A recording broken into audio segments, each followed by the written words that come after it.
G'day everybody, welcome to Workshop Wednesday. Sid here in the shed.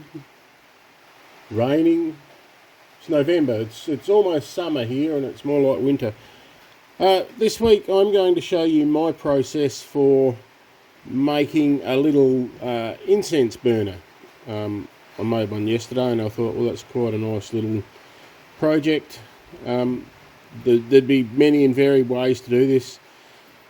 I have chucks that'll hold it, so I can use chucks to do it, and I'm just going to show you my process.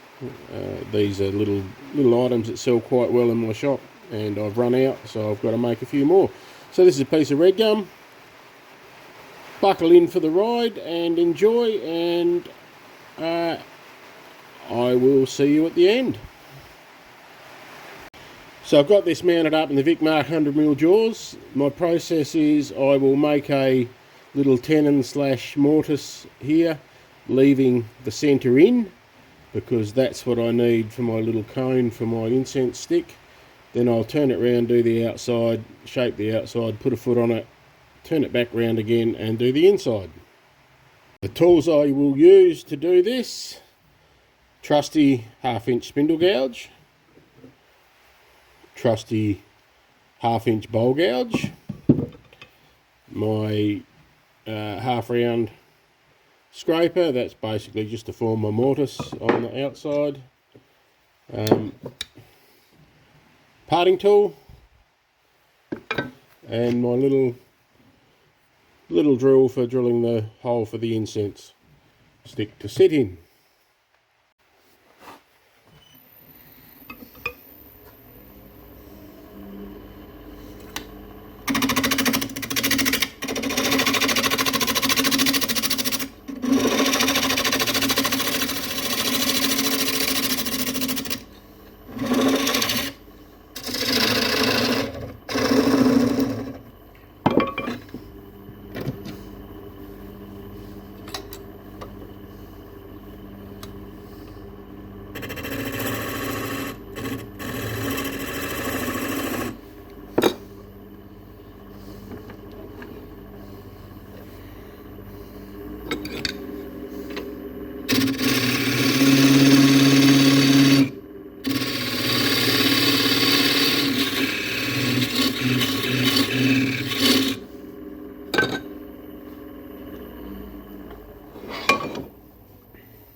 Now I'm fortunate I can cheat a little bit. I've got a couple of these, or 3 or 4 of these VM100 chucks, so I set them up with the jaws that I need for the job. So if I'm doing a production run, I just swap chucks, I don't have to swap jaws. If you're doing a big run, it doesn't matter so much, because you can put the big jaws on, do all one process, then switch over to the next set, do all the next process, then switch over to the next set and do all the next process. If I had to do more processes than 3, I would have to do something like that. You could also do this by clamping this against a bearing surface with your tailstock and a cone centre in the middle, and just form your recess like that. This is not the only way to do it, it's just my way of doing it. So now I can whack this on here, and I have a choice. I can either expand it into the mortise, or I can clamp it on the tenon. I've chosen to expand it.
So this has essentially just been cut from a firewood log. It has cracks in it, flaws.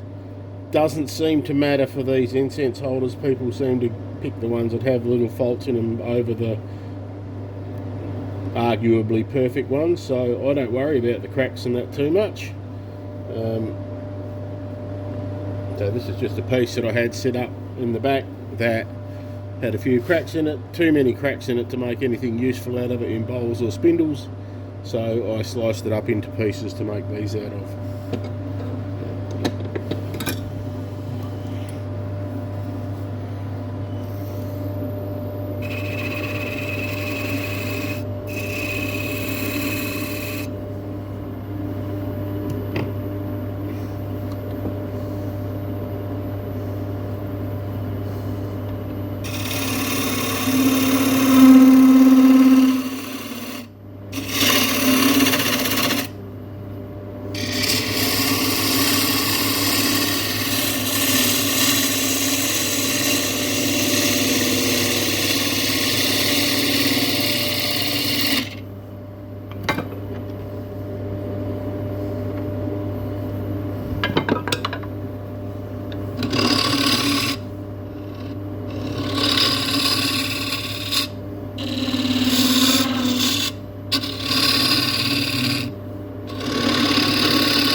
So this process, something you do have to be aware of is as you come down into here, you can see how the wing's getting very close to this centre pillar.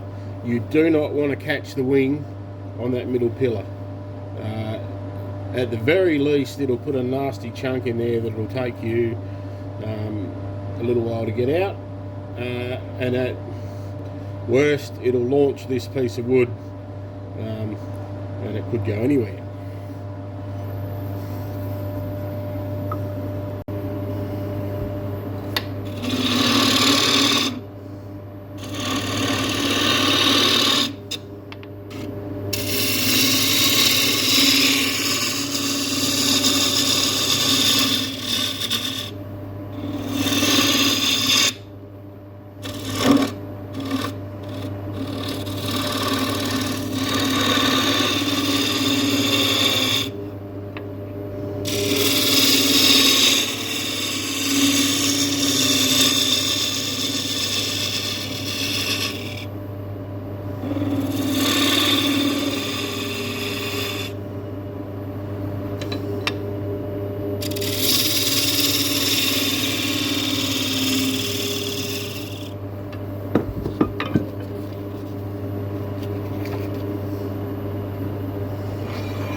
So here we have it, a nice quick little incense burner. Put the incense stick into there, hangs up, catches the ash. Redgum, any bit of scrap wood. I've found, like you can see these cracks in here, people don't mind them. They, for this type of item, they seem to select the ones that have flaws for some reason, and who am I to argue? So that's Workshop Wednesday this week. Little Redgum incense stick holder. Great little project to make if you're selling at markets and things like that. Broad base so it's stable, bit of weight in the base so it sits, because it is going to have something in it that's burning. I sell a few of these in my little gallery without trying. I sell a few of these a month, so they're well worth spending a few minutes to make. And when I do it as a production run, it's much quicker than doing it like this. I do all the outsides, and I do all the tenons, then do all the outsides, then do all the insides, all in processes, and yeah, so thank you for coming along to watch Workshop Wednesday. It's been a quick little project this week. Next week will probably be a quick little project as well, because I've got a few days away over the next 10 days, 14 days, and I've got to get in front with my items to post and my videos for Workshop Wednesday. So take care, guys. Have a great week, and I will see you next week.